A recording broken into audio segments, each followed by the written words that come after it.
moments when all your worries hit again and eat your time. So let's just pretend that it'll work out in the end and turn out fine.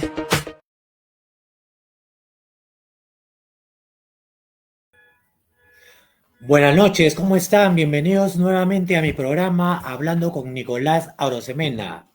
Para mí es un placer hoy día presentar dos temas importantes que nos van a tocar alumnos de Derecho. Vamos a iniciar con la acción subrogatoria en la renuncia de la herencia, protección a los acreedores perjudicados. Antes de pensar con el tema y presentar a los alumnos que nos acompañan el día de hoy, vamos a pasar un pequeño video en el cual nos va a explicar sobre la acción subrogatoria para poder tener un esquema más claro y poder establecer ya al punto que nos van a desarrollar el día de hoy esta información jurídica por parte de un grupo de estudiantes universitarios de Derecho que con gusto han venido preparándose, han hecho su investigación y con gusto vamos a compartir hoy día en mi programa Hablando con Nicolás Arosemena. Lancemos el primer video para poder ya iniciar esta acción académica. Bueno, ya hemos visto algunas acciones como la acción pauliana y la acción contra la simulación. Y ya sabemos lo que pasa cuando se aplica el debo, no niego, pago, no tengo. Pero ¿qué pasa cuando el deudor, con una actitud pasiva, no ejercita las acciones que permitiría que su patrimonio se viera aumentado en cuanto a su activo y por lo tanto los acreedores tuvieran bienes sobre los cuales irse a cobrar sus créditos en contra del deudor? Ante las actitudes, pues, pasivas, es decir, el no actuar del deudor para no ejercitar las acciones a que tiene derecho, se tiene la acción oblicua, que también es conocida como acción indirecta o subrogatoria. Ahorita veremos por qué.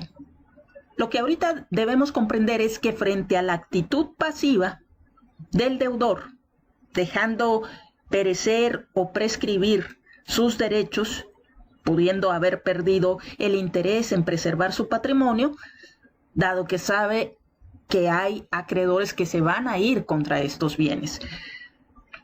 Bueno, la ley permite que él o los acreedores puedan sustituir al deudor y hacer valer ellos por el deudor las acciones correspondientes a través de la acción oblicua. Se le llama así por oposición a la acción directa que el acreedor, si tuviera bienes, el deudor haría valer en su contra. Y a su vez, porque este deudor que tiene a otros deudores sobre los cuales irse para que a su patrimonio ingrese bienes, también sería una acción directa, la que haría valer.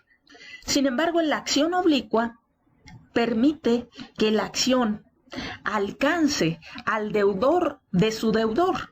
Es decir, el acreedor podrá irse en contra de la persona que le debe a su deudor. Por eso Ripert y Boulanger dicen que por medio de esta acción el acreedor solo llega a alcanzar al tercero por intermedio del deudor. Por eso se llama acción oblicua. Entonces, por eso se le llama oblicua, indirecta porque no es directa, porque entonces de manera directa la ejercitaría el deudor contra, a su vez, su deudor para tener bienes que ingresen a su patrimonio y hacer frente, a su vez, a sus propias deudas ante sus acreedores. Y se le llama acción subrogatoria porque acuérdense, cuando se veía la subrogación, la subrogación significa sustituir a una persona, que realmente es lo que está haciendo a través de la acción oblicua el acreedor que se va contra el deudor de su deudor. Yo sé que parece un trabalenguas, pero es necesario que ustedes identifiquen a los sujetos y que estudien y analicen esta información. Entonces, el acreedor va a sustituir a su deudor, quien a su vez tiene un deudor, y frente a este, el acreedor va a ejercitar los derechos que éste tenía frente a ese tercero. Dicha sustitución tiene efectos muy limitados. Ahora bien, ¿cuáles son las diferencias entre la acción oblicua con la acción pauliana y la acción contra la simulación? Que ya hemos visto en videos anteriores. La acción oblicua se da para contrarrestar actitudes pasivas del deudor. El no querer ejercitar las acciones en contra de sus deudores para que ingresen bienes a su patrimonio y responderle a su vez a los acreedores con esos bienes. En cambio, ¿qué veíamos que pasaba en la acción pauliana y en la acción contra la simulación? Ahí lo que se combaten son conductas activas, hechos positivos del deudor, que pueden ser reales, como en el caso de los actos sobre los que va dirigida la acción pauliana, o ficticios, en el caso de la acción contra la simulación. Aquí cabe hacer una reflexión para que no se confundan. ¿Qué acción correspondería cuando el deudor repudia la herencia con la finalidad de que no ingresen bienes a su patrimonio y no responderle a sus acreedores? ¿Cuál de estas acciones sería? Ahí les va la respuesta. Se ejercitaría la acción pauliana y no la oblicua. ¿Por qué? Porque se da un acto, no hay una actitud pasiva, no se omiten actos, sino que se presenta un escrito ante la autoridad competente repudiando la herencia.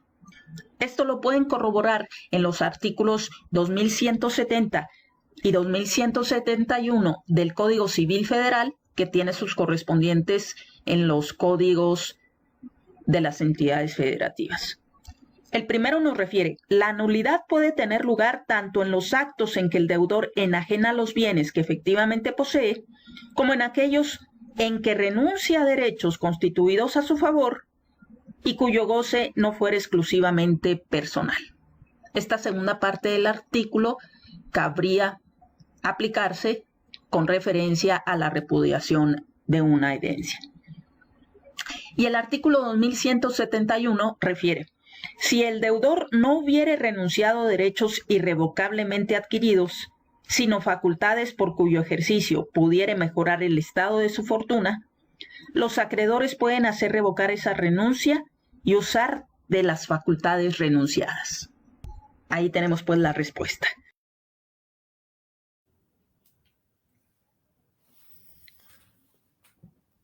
Bien, como hemos visto en el video, nos explica de una forma detallada sobre la acción subrogatoria. Ahora vamos a hablar sobre este tema de la acción subrogatoria, pero en la renuncia de la herencia como protección a los acreedores perjudicados. Vamos a dar pase a mis invitados el día de hoy para que nos puedan explicar este tema. Doy bienvenida a Rubí, a Milagros y a Gianmarco. Bienvenidos, chicos, ¿cómo están? Buenas noches. Buenas noches, estimado doctor Arosemena. Primero que nada, queremos agradecerle a usted por el espacio y a toda la plataforma digital, y también desearle buenas noches a las personas que en estos momentos están en la transmisión. Es para nosotros muy importante como estudiantes de Derecho poder tener esta especie de conversatorio o debatir sobre un tema que en realidad, aunque parezca increíble, no es tan tocado en el ámbito sucesorio. Y esto lo vamos a evidenciar en el transcurso del conversatorio, el motivo del por qué no suele recurrirse a esta herramienta jurídica ya establecida y poder proponer algunas alternativas o soluciones, ¿no?, desde nuestra perspectiva. Así que estamos muy alegres y contentos de poder compartir toda esta información con todos ustedes. Claro, yo contento también con ustedes y con el tema que han escogido, porque es un tema muy poco conocido, como lo estás diciendo, Rubí, porque es un tema de que efectivamente si nuestro ordenamiento habla sobre la acción subrogatoria, pero sí no se toca mucho en materia de sucesiones, que se puede plantear esta acción subrogatoria en la renuncia de la herencia por parte de uno de los herederos. Por eso que esto es una herramienta jurídica, ¿no?, de gran relevancia. Sí, en efecto, la acción subrogatoria en realidad constituye una herramienta jurídica ya establecida, ¿no?, en nuestro propio código civil. Esta es una herramienta en realidad de gran relevancia para los acreedores, pues les permite a ellos poder ejercer derechos y acciones que un deudor omite, ¿no? Ahora, siempre que esta acción que el deudor omite genere o comprometa en la satisfacción de sus créditos como tal.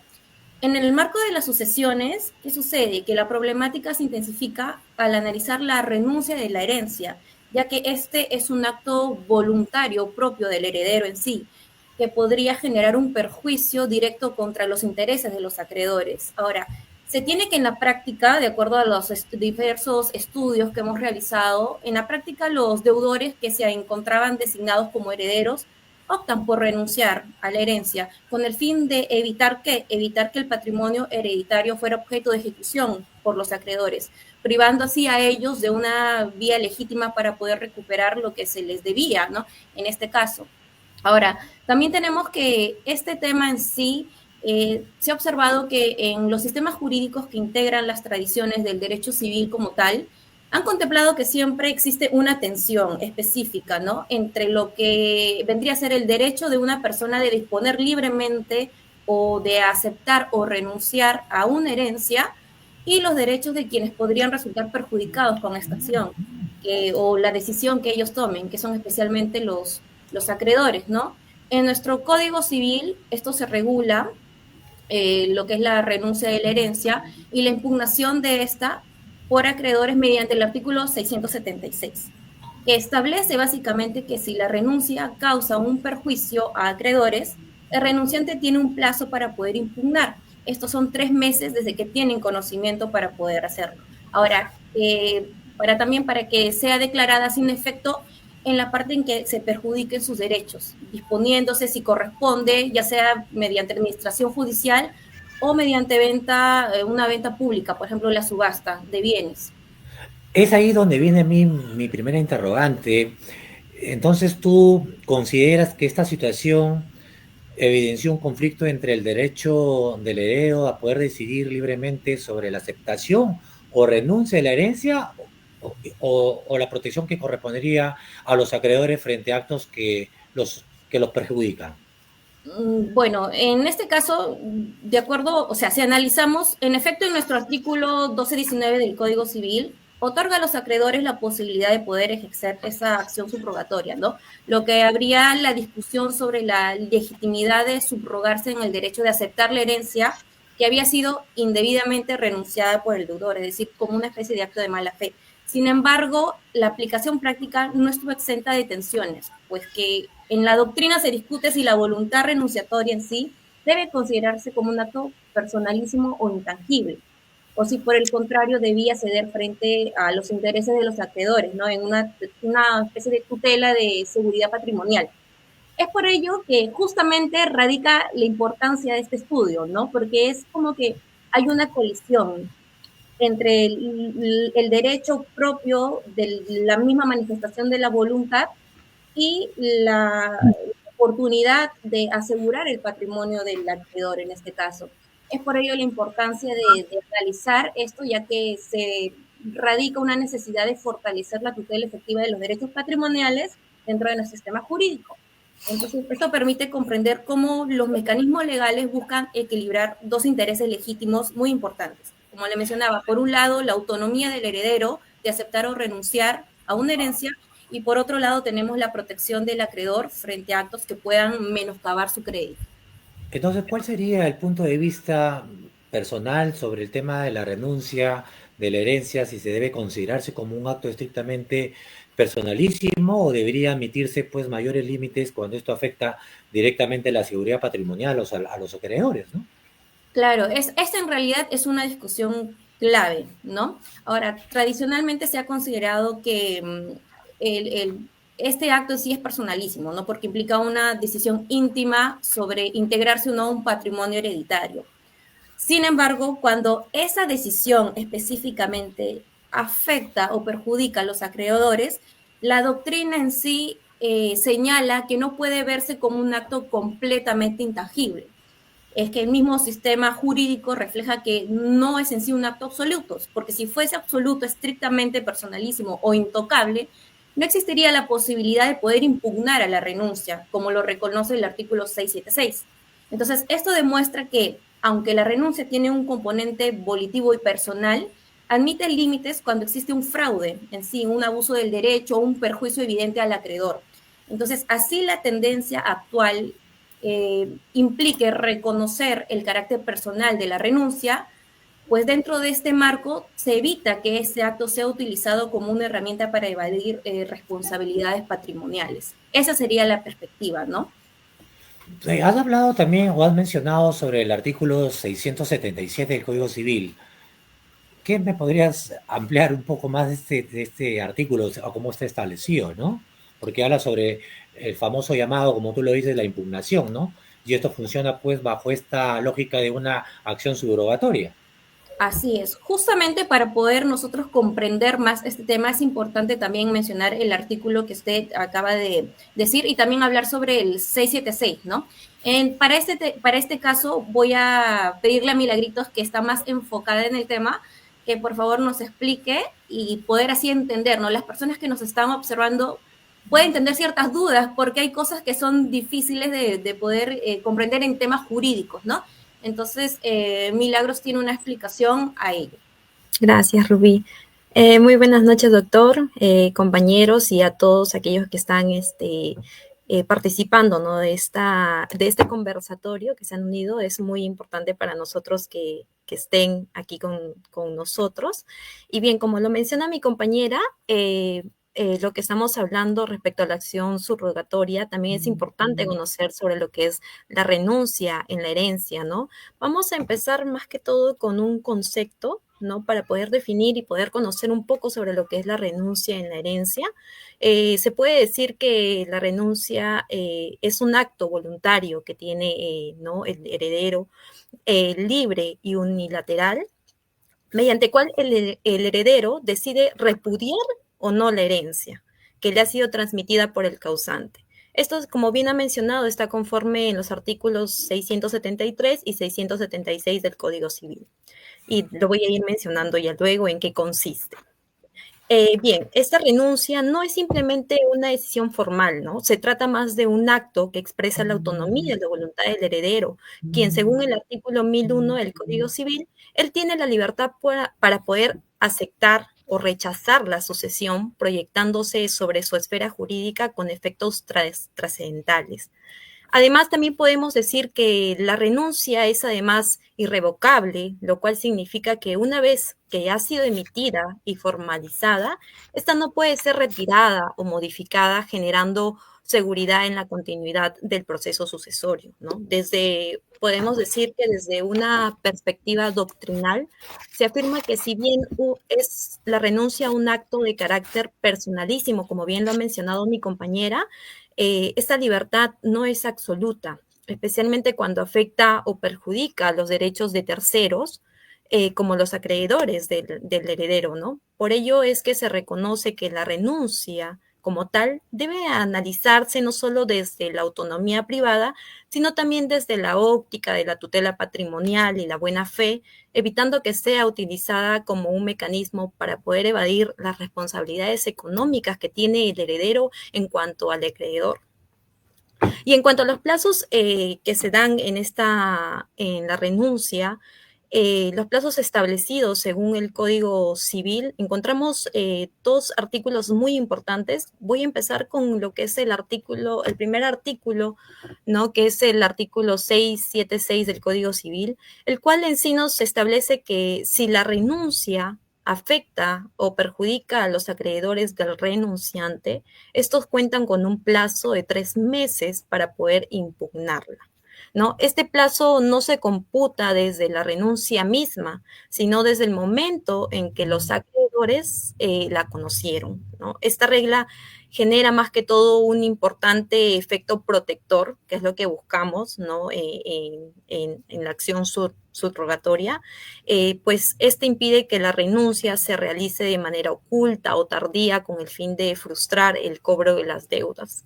También podemos decir que, bueno, mediante este artículo la impugnación no anula completamente la renuncia, sino que también permite declararla ineficaz parcialmente, es decir, solo en la medida necesaria para poder cubrir lo que son los créditos adeudados, pudiéndose ordenar, ¿no?, la administración judicial o la venta pública en la subasta de los bienes ya renunciados. Y luego otro punto importante de la cual también existe una controversia, ¿no? En el artículo 673, si bien indica la herencia, el artículo, si bien indica que la herencia se presume aceptada cuando ha sido transcurrido el plazo de 3 meses, ¿no? Si el heredero está en territorio nacional, tiene un plazo de 3 meses para poder ¿no? aceptar la herencia, o de 6 si se encuentra en el extranjero y si no hubiera renunciado a ella, ¿no? Estos plazos no se interrumpen por ninguna causa. Y bueno, de acuerdo a este artículo que hemos mencionado, es donde existe, se puede decir, la problemática o la incertidumbre, es desde cuándo es que se empieza a contar ese plazo establecido que no es mencionada por la misma ley, ¿no?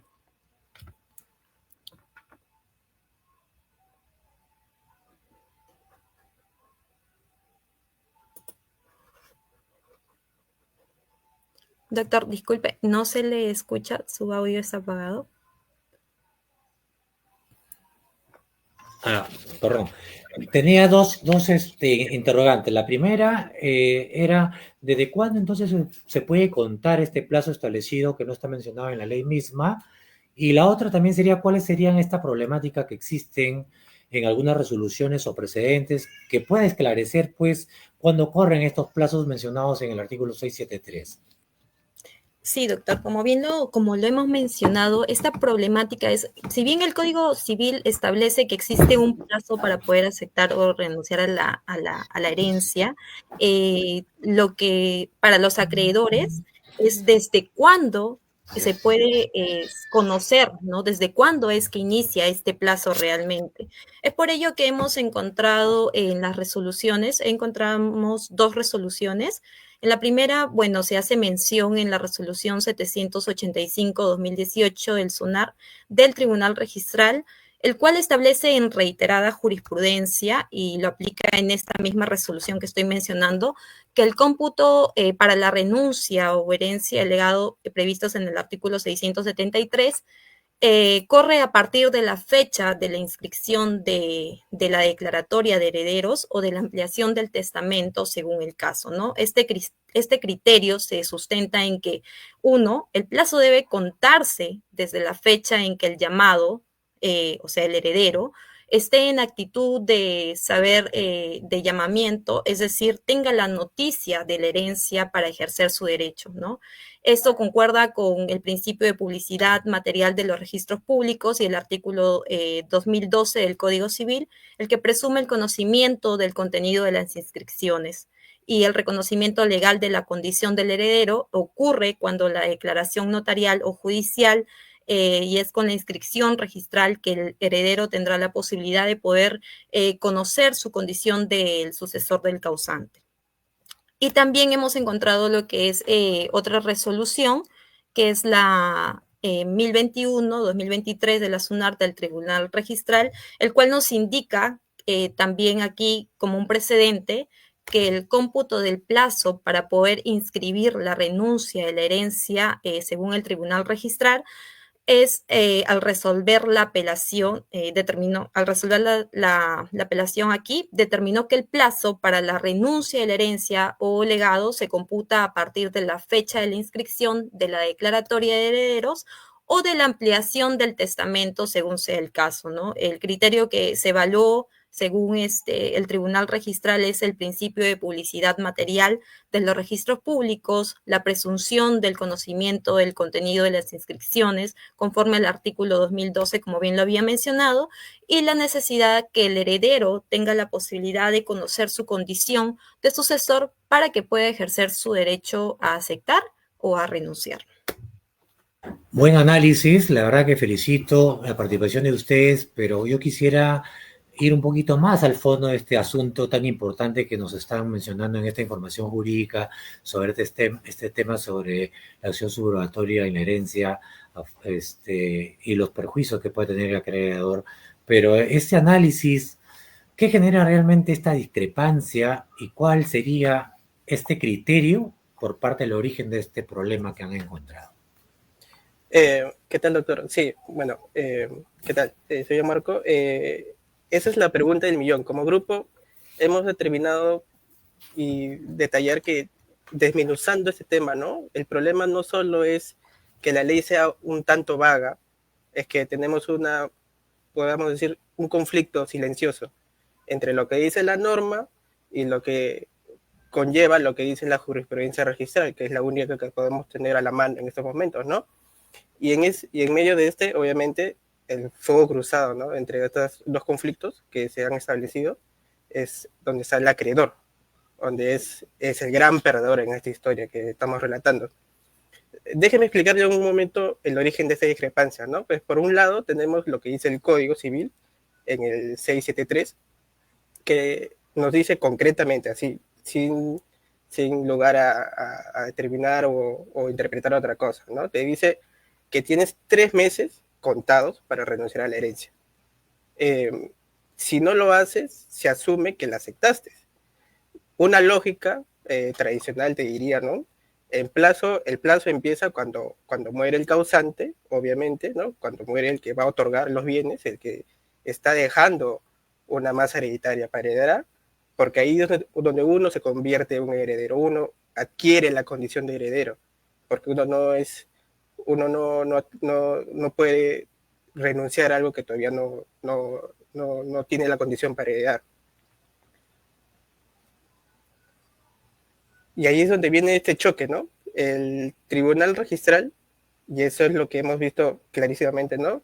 En las resoluciones, la 785 de 2018 y la 1021 de 2023, expuestos aquí por mi compañera, en ellos se ha establecido un criterio totalmente distinto a lo que dice el Código Civil, ya que ellos nos dicen, no, el reloj no empieza con la muerte del causante, sino el plazo de 3 meses empieza cuando se inscribe en registros públicos el testamento o la asociación intestada.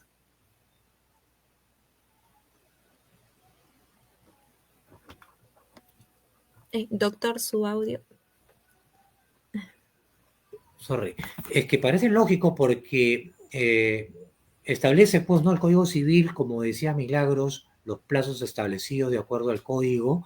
Sin embargo, el Tribunal Registral dice: un momento, tú, para que recién tengas esa capacidad de generarte como un heredero forzoso, necesariamente tienes que tener previamente la inscripción, porque antes que no tengas esa inscripción, no podría tener ser público, ni mucho menos es un instrumento de que te convierta a ti como un heredero forzoso, ¿no?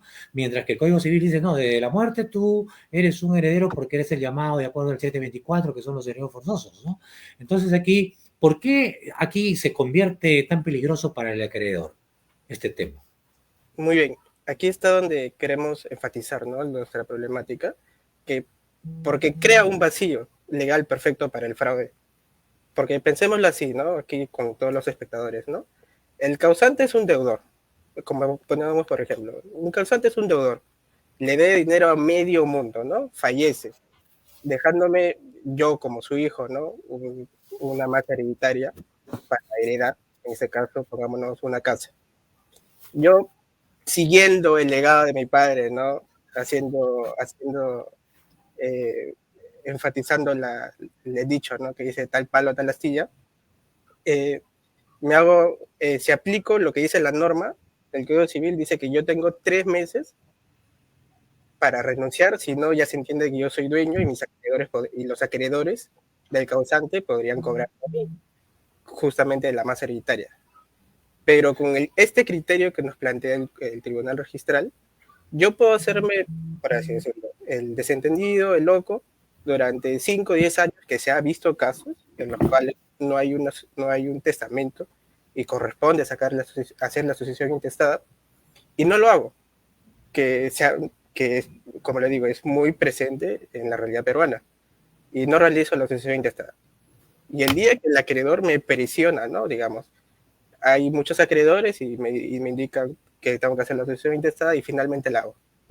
Ellos, muy confiados en que ya venció el plazo, ¿no? De los 3 meses que me dio el Código Civil, estarían muy confiados en que sí me van a cobrar a mí, sí me pueden cobrar a mí porque ya venció el plazo. O sea, el Código Civil dice 3 meses, pero al día siguiente de que se inscribe la asociación intestada, yo renuncio a la herencia y el registro va a decir, está bien, estás dentro de estos 3 meses debido a que lo has hecho dentro de los 3 meses posterior a la inscripción de la asociación intestada.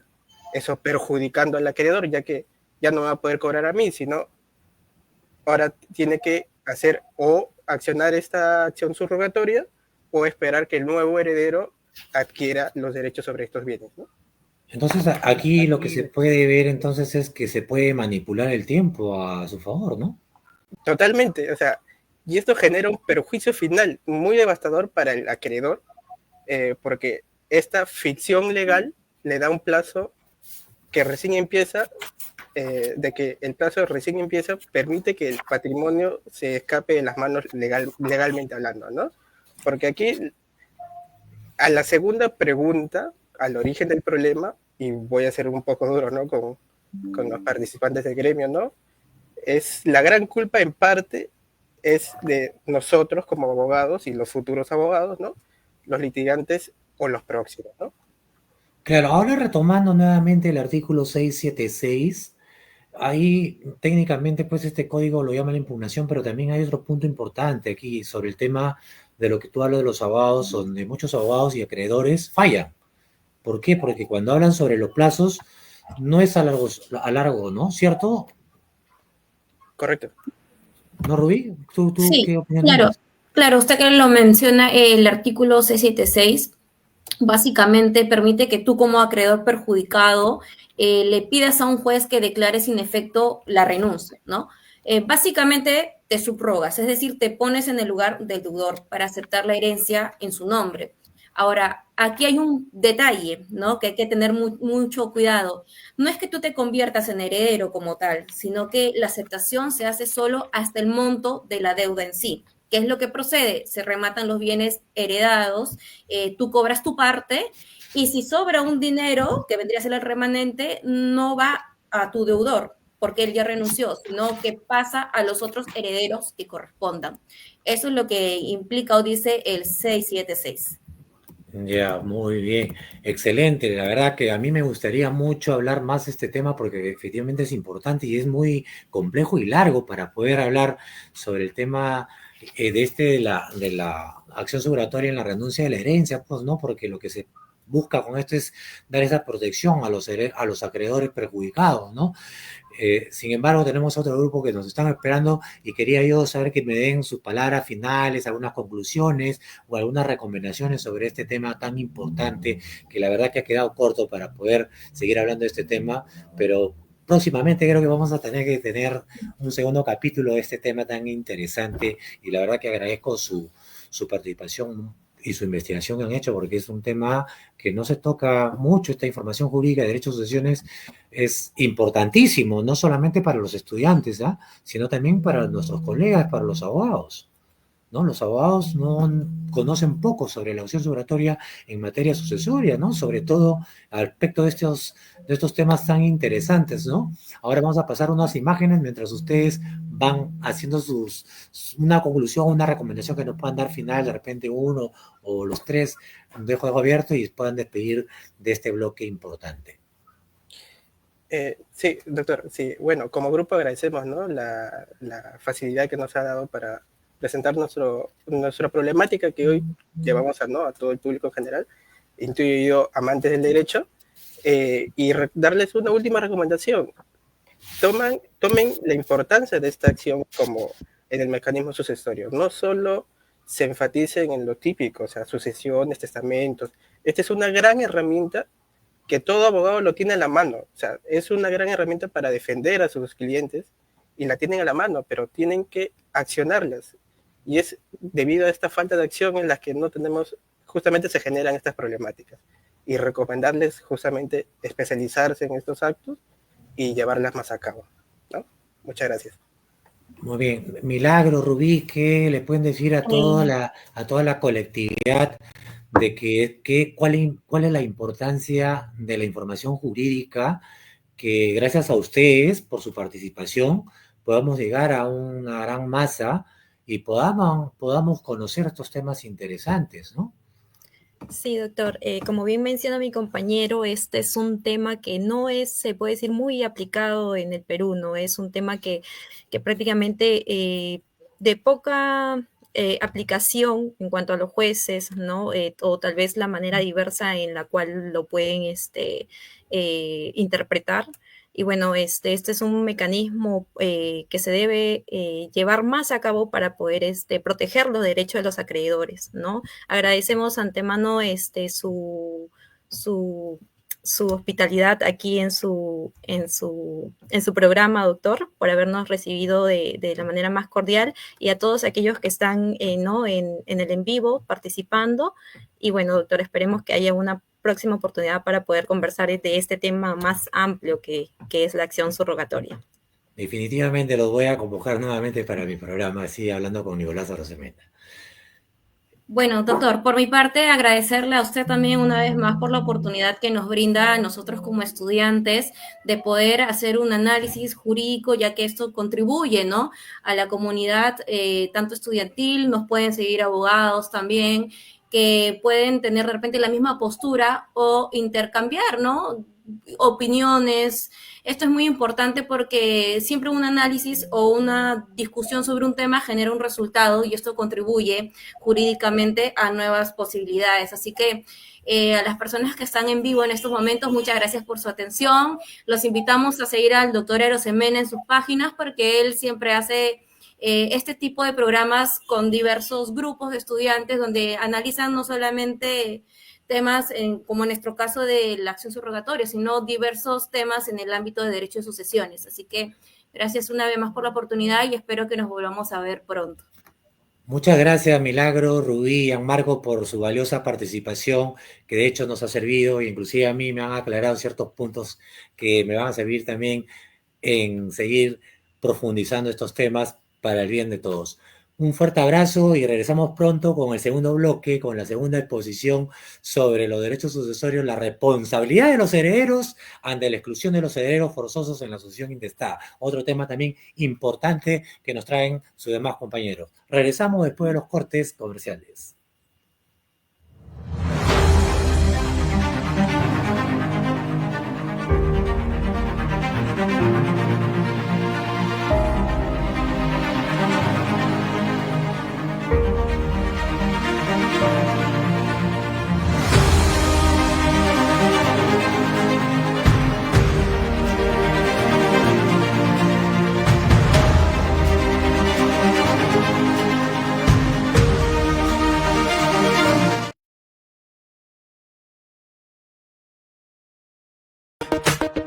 Let's just pretend that it'll work out in the end and turn out fine. Yeah.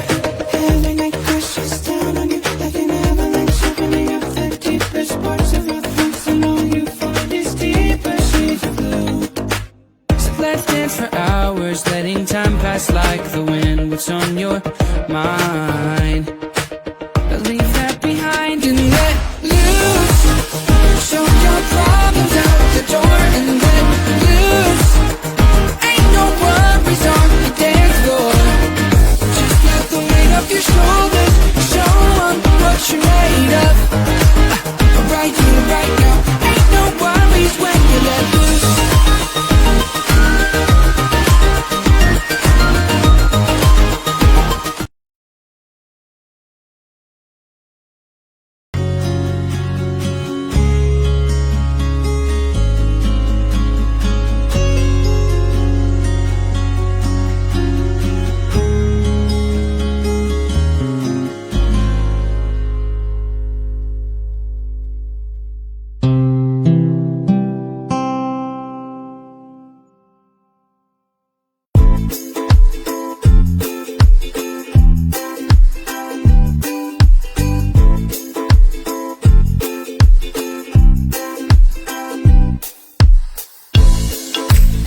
take your time. So let's just pretend that it'll work out in the end and turn out fine.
Hola a todos nuevamente en este nuevo episodio de Hablando con Nicolás Arosemena. Hoy vamos a discutir también un tema muy crucial e importante en el ámbito del derecho sucesorios, la responsabilidad de los herederos ante la exclusión de los herederos forzosos en la sucesión intestada. Y para ello vamos a dar la bienvenida a mis 4 invitados que tengo el placer de contar con ellos con su participación. Me refiero a Harumi, a Ángel, a Janet y a Brian. Ellos con gusto nos van a explicar el día de hoy este tema de gran relevancia. Bienvenido, Harumi, ¿cómo estás?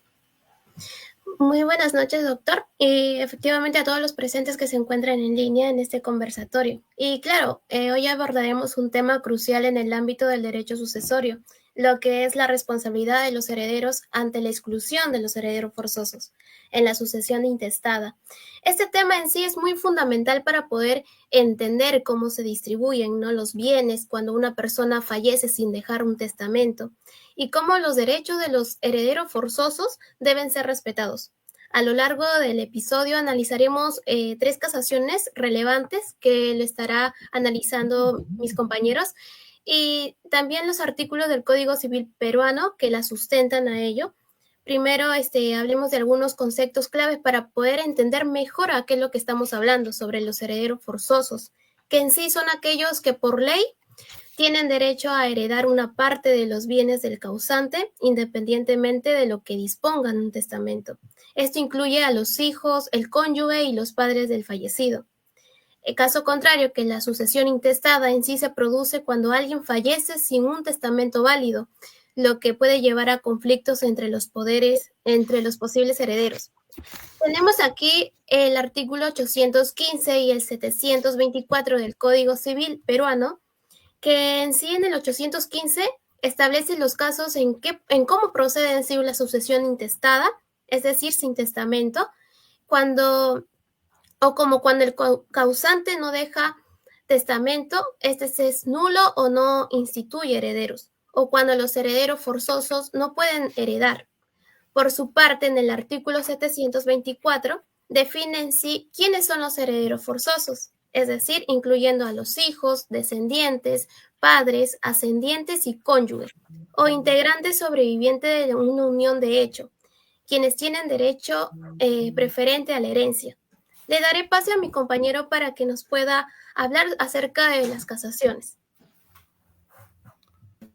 Sí, buenas noches. Mi nombre es Ángel Jordan Barrios Pichigua y les voy a hablar sobre una de las casaciones que nosotros estamos analizando en nuestro caso, en el cual es la casación 48-2017, en donde Fortunato Cuadros Castro y Yolanda Cuadros Castro demandan a sus hermanos tras no avisarles que mediante notarialmente iban a hacer una sucesión intestada, ya que su padre, del causante, Juan Cuadros Ayala, en el cual en el cual no fueron avisados correctamente de que se iba a hacer un proceso de sucesión, por lo cual estuvieron vulnerando los derechos de Fortunato y de Yolanda, en el cual a primera instancia el juez primero de la Sala Civil nos dice que declara fundada la demanda, pero al apelar los demandados, dice que se vieron errores en la partida de nacimiento de los demandantes y que no son hijos del señor Juan Cuadros Ayala, y que hubo una equivocación, lo cual declara improcedente la demanda, por lo que los demandantes deciden apelar y van a la Sala Civil, a la Sala Suprema, en lo cual declara procedente la demanda, el proceso de casación, ya que se vieron que no se valoraron correctamente las pruebas, por lo cual la Corte Suprema revocó la sentencia de la Sala Superior, que había declarado improcedente la demanda, señalando que existió un error de valoración de prueba.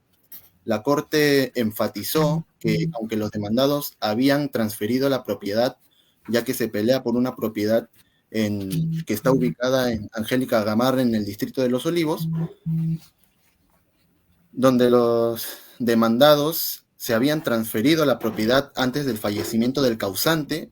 Esto lo que excluyó automáticamente a los demandados de condición de herederos, por lo cual nosotros vemos como puntos clave en esta casación que la importancia de la motivación de la prueba, ya que en estas resoluciones judiciales, y como la falta de consideración de los derechos de los herederos forzosos, puede llevar a decisiones injustas, ya que la Corte subrayó que los derechos de los herederos forzosos deben ser considerados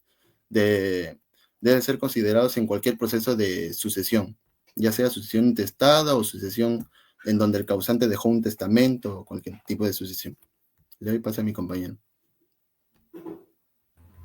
Bien, continuando, vamos a tocar otra casación, de la cual yo considero que, aparte de la exclusión de herederos, se ven otros temas que también son muy importantes, que van en relación justamente con este caso de la exclusión de herederos, que es la casación 59/2018. De forma general, un poco mencionando que en este caso Beatriz Aimitoma Calderón apeló una sentencia que había declarado como herederos a Ángela Elena Borja Calderón y los demás que voy a mencionar en adelante, en relación con la sucesión de Irene Sofía Calderón Flores y Esteban Aimitoma, que son los pilares, por así decirlo, y los causantes de este caso, en la cual Beatriz argumentaba que los demandantes no tenían la calidad de herederos debido a errores en las partidas de nacimiento. Como mencioné anteriormente, los pilares y los causantes de esta familia son Irene Sofía Calderón Flores y Esteban Aimitoma Tic. Y los herederos es Ángela Elena Borja Calderón, Elsa Martina Aimitoma Calderón y Beatriz Aimitoma Calderón, que son los hijos. Y también los herederos en representación, que vienen a ser los nietos de los causantes, debido a que Elsa Martina Aimitoma falleció antes de su padre. Como puntos importantes, Beatriz ya había sido declarada como única heredera previamente por vía notarial. Sin embargo, pues los demás herederos, que vienen a ser sus nietos, justamente hicieron la demanda para poder pertenecer a la herencia, de las cuales Beatriz realizó justamente, llevó este caso hasta la Corte Suprema, porque ella en su petitorio ella mencionaba de que no pertenecían o no deberían ser incluidos en la herencia, ya que en las partidas de nacimiento había un error, ya que su apellido es Aimitoma con Y, mientras que los nietos y hijos de la hija que había fallecido estaban con I latina. Entonces, ella mencionaba de que en caso ellos querían pertenecer a la herencia, tenían que realizar otro proceso vía judicial en la rectificación de los documentos. Es por ello que en la decisión de la Corte Suprema confirmó la sentencia de primera instancia, declarando de que no era necesario rectificar las partidas de nacimiento para que se reconociera la calidad de herederos. La Corte destacó que al momento de la muerte de una persona, los bienes y derechos que constituyen la herencia se transmiten a sus sucesores.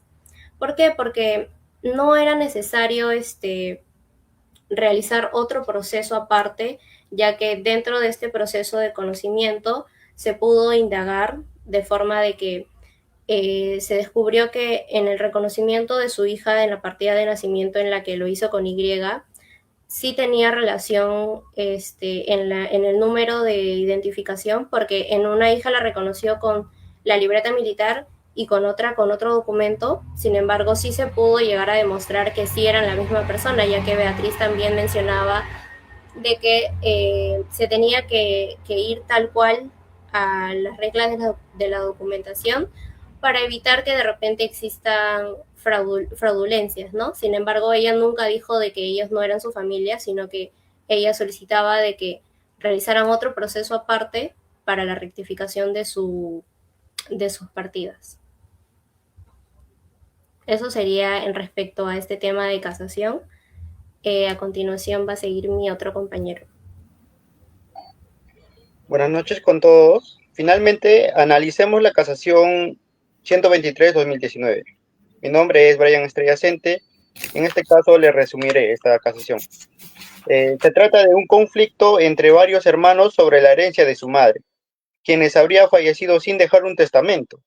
Uno de los hermanos, Carlos, había sido excluido de la sucesión, ya que sus otros hermanos coherederos argumentaron que él había renunciado a sus derechos hereditarios. Carlos alegó que nunca había formalizado una renuncia y que además había contribuido económicamente al cuidado de su madre. Los hermanos argumentaron que debido a su ausencia y a la falta de participación en el proceso, se entendía que había renunciado a sus derechos. Bueno, en la decisión, la Corte Suprema falló a favor de Carlos, determinando que la renuncia a derechos hereditarios debe ser clara, y esto se debe cumplir con las formalidades legales correspondientes en el proceso. La Corte subrayó que la simple ausencia o la falta de participación en la sucesión no es suficiente para inferir una renuncia. Además, esto se consideró relevante el hecho que Carlos había estado presente y había apoyado a su madre hasta su muerte. Un punto clave en este caso, se refuerza la idea de que los derechos de los herederos forzosos son irrenunciables, a menos que haya una renuncia explícita, correspondiente al Código Civil, ¿no? Y la Corte también destacó la importancia de la prueba del vínculo familiar y la participación activa en la vida del causante. A continuación, le daré el paso a mi compañera para que analice el análisis corporativo. Bueno, habiendo todo esto, pasando a las tres casaciones, que es muy importante en sí detallar para que se pueda enfatizar más detalladamente sobre nuestro tema. Bueno, al comparar estas tres casaciones, vemos un hilo en sí conductor, o sea, es decir, la protección de los derechos de los herederos forzosos. En todos los casos, las Cortes en sí enfatizan la necesidad de poder garantizar que los derechos de aquellos que tienen una relación directa con el causante sean respetados, incluso si existen algunas disputas sobre la validez de ciertos documentos. Aquí los fallos reflejan una tendencia a abordar en sí las cuestiones de fondo en un lugar de dejarse llevar por aspectos formales, lo que es crucial en sí para una administración de justicia equitativa. También es evidente que la Corte está dispuesta a proteger a los herederos que han sido en sí excluidos injustamente. Ahora dime, Janet, te invito a poder concluir con este conversatorio y finalmente el profesor nos pueda dar en sí las preguntas detalladas para poder en sí responder a ciertas dudas. Bien, bueno, de manera final podría decir que hemos visto cómo la ley protege a los herederos forzosos en la sucesión intestada y cómo las decisiones judiciales buscan justamente asegurar que sus derechos sean respetados. Siento que es fundamental que tanto los herederos como también los profesionales del derecho comprendan la importancia de la protección legal en este sentido, ¿no? En esta área del derecho.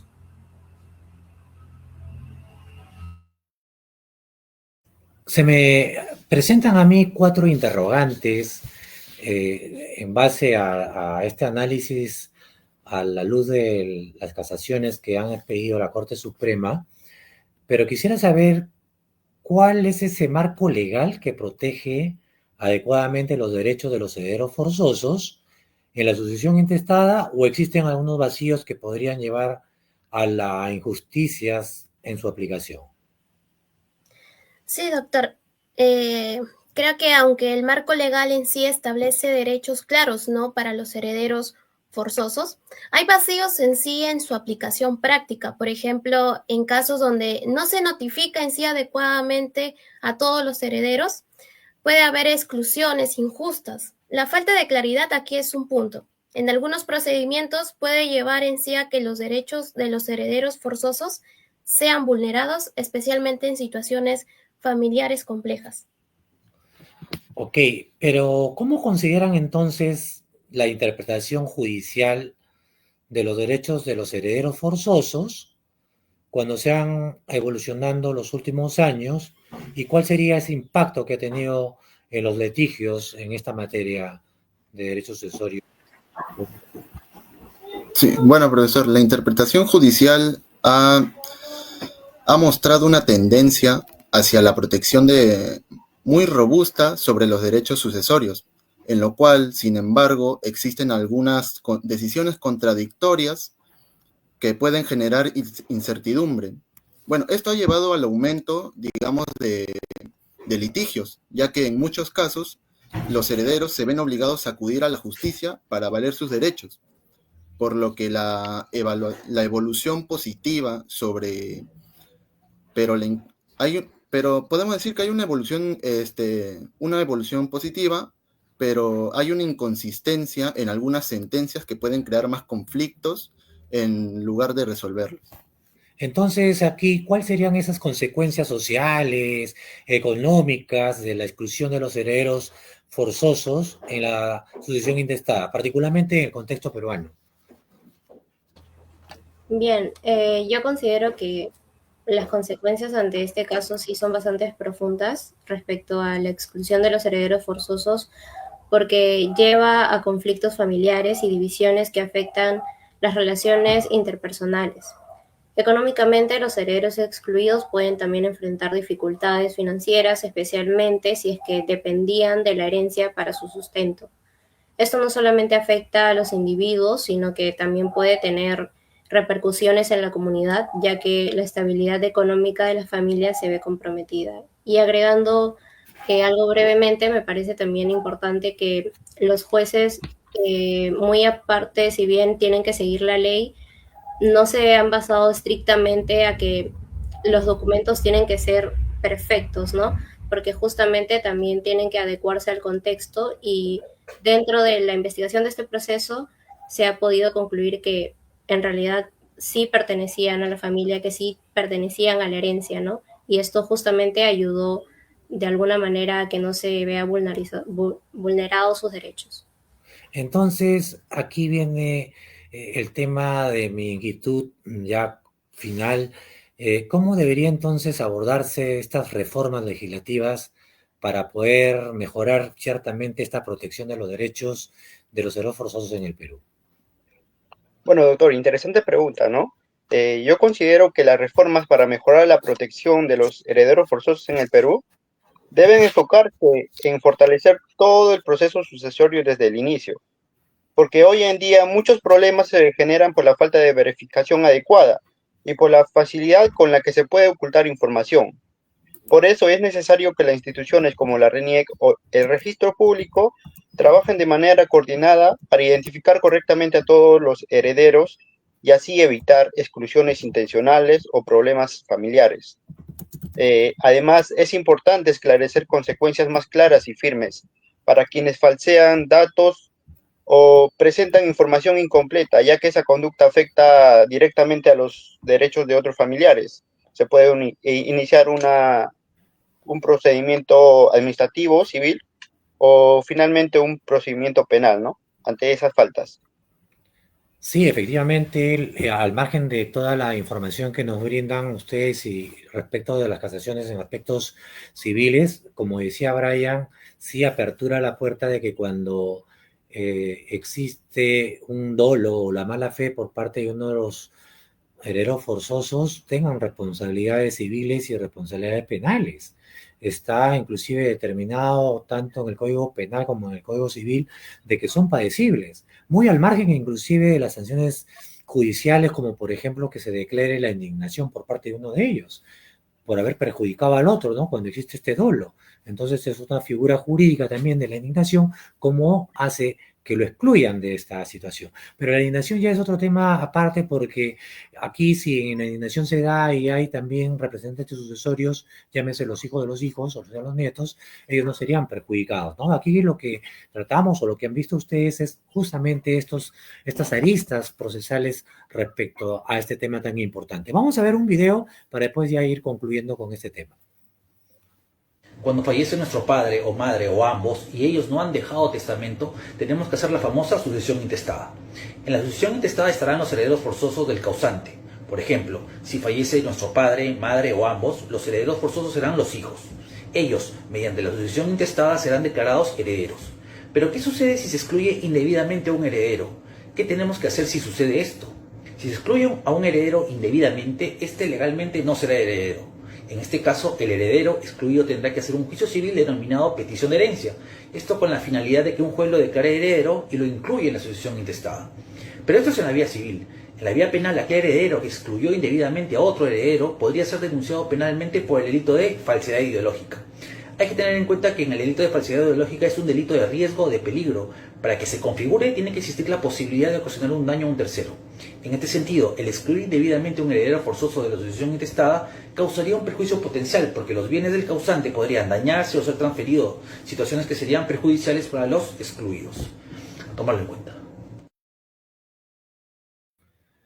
Se dan cuenta que importante resulta dar esta información respecto que cuando hay esta exclusión, cuando se quiera perjudicar con dolo, existe esta responsabilidad penal.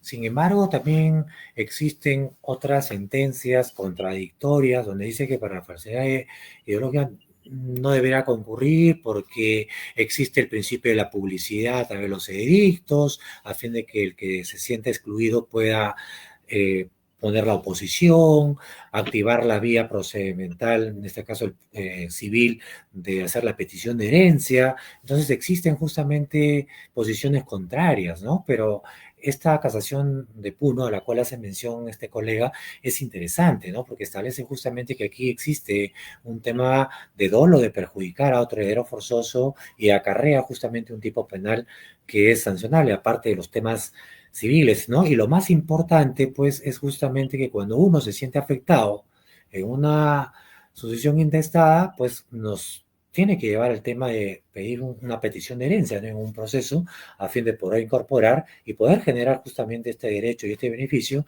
que tiene este heredero frente a los demás, ¿no?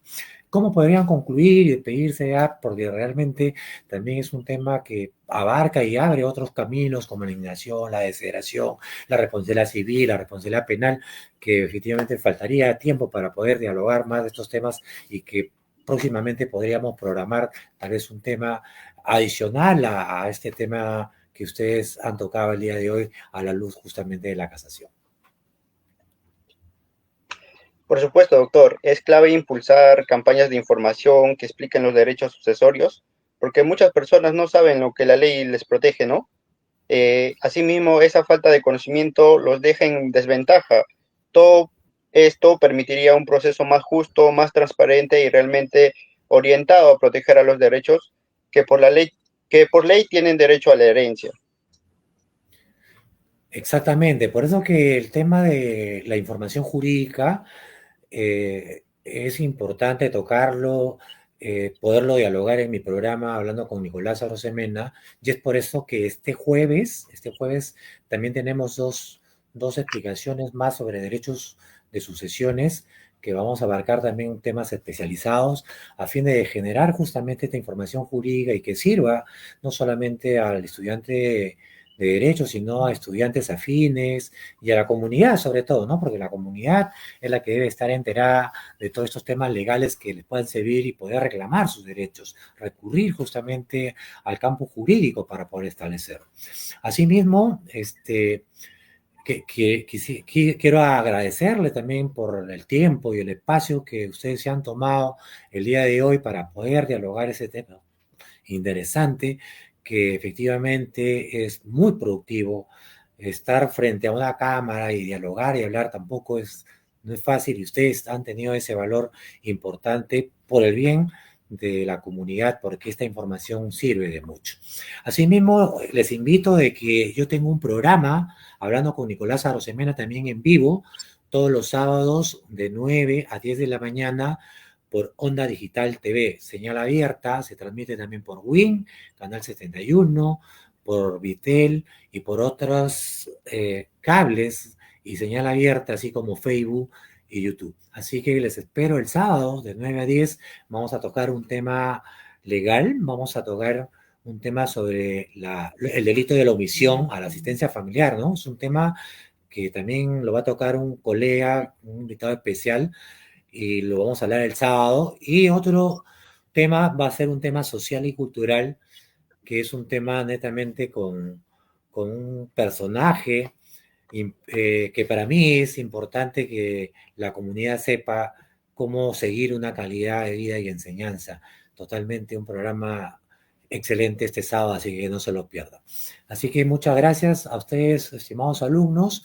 Quiero mandar un saludo especial también a todos mis alumnos de la universidad, de mis alumnos de Derecho y Sucesiones de los días martes, como hoy día, y a mis alumnos de los días miércoles, que ya mañana nos estaremos viendo en clases universitarias para seguir conversando y dialogando estos temas interesantes, que algunos de ellos van a ser seleccionados para poderlo también transmitir en vivo a través de mi canal de Facebook, esta información jurídica, que es un proyecto que vamos a ir lanzando semana a semana con la participación también de los alumnos, que por cierto también voy a hacer extensivo la invitación a alumnos también de otras especialidades, como psicología, por ejemplo, para que nos puedan hablar sobre la importancia de la salud mental, ¿no? Que ahora en día también es un tema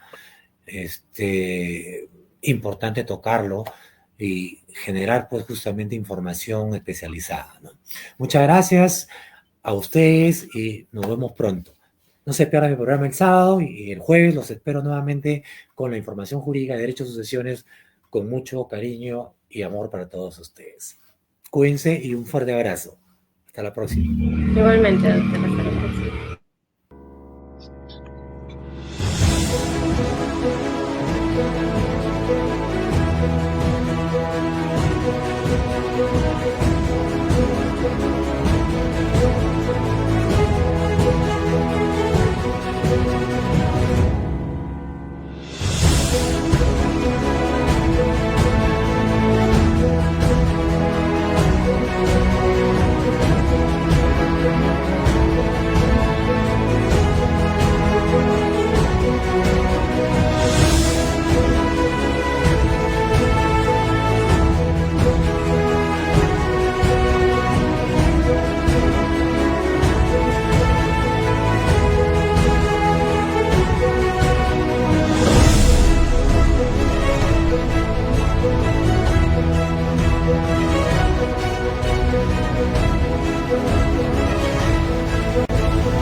both know those moments when all your worries hit again and eat your time.